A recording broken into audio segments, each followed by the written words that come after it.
Hello అందరికీ welcome to our YouTube channel mummy and Mintu.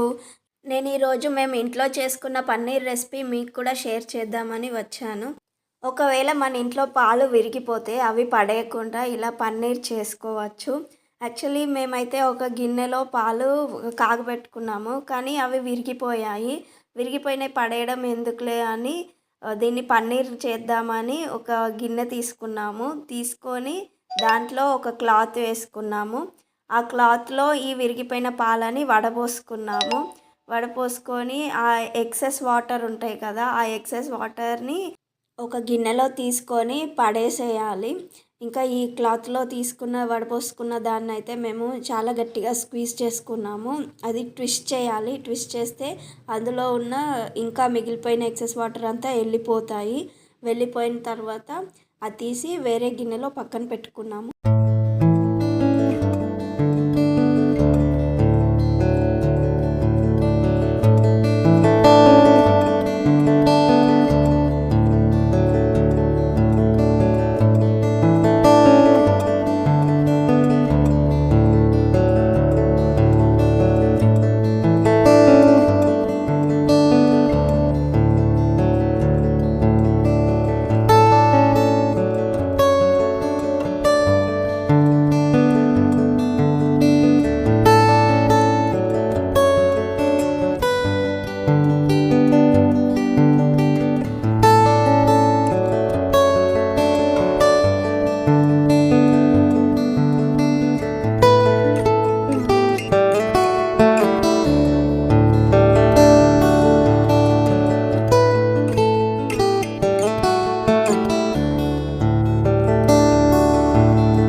ఆ excess water అంతా squeeze చేసిన తర్వాత మేము దీన్ని ఇంకో గిన్నెలో పెట్టుకున్నాము. గిన్నెలో పెట్టుకొని ఈ క్లాత్ని ఓపెన్ చేసి చూసాము. ఓపెన్ చేసి చూస్తే అది కొంచెం థిక్ కన్సిస్టెన్సీ అయింది.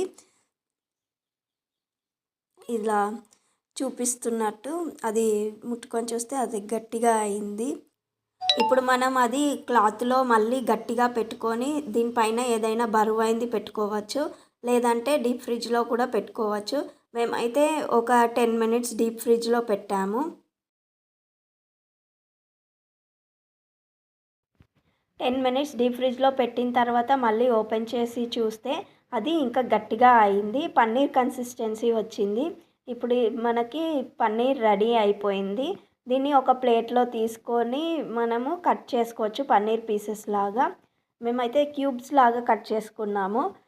కన్సిస్టెన్సీ కూడా చాలా బాగా వచ్చింది.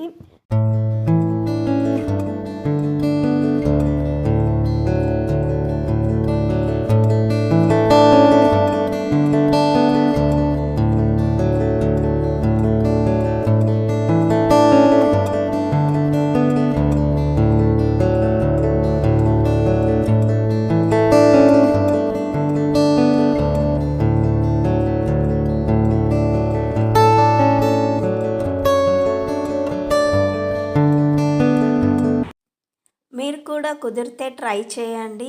ఈ పన్నీర్ హెల్త్కి చాలా మంచిది. పన్నీర్తో చాలా రెసిపీస్ కూడా చేసుకోవచ్చు. Like paneer butter masala, paneer curry, paneer tomato curry, ఇంకా చాలా రెసిపీస్ కూడా చేసుకోవచ్చు పన్నీర్తో. పన్నీర్ని పిల్లలు, పెద్దవాళ్ళు అందరూ తినచ్చు. ఇది హెల్త్కి కూడా చాలా మంచిది. మీరు కూడా ట్రై చేయండి. Okay, thank you for watching our video. Please like, share and subscribe to our channel. Bye.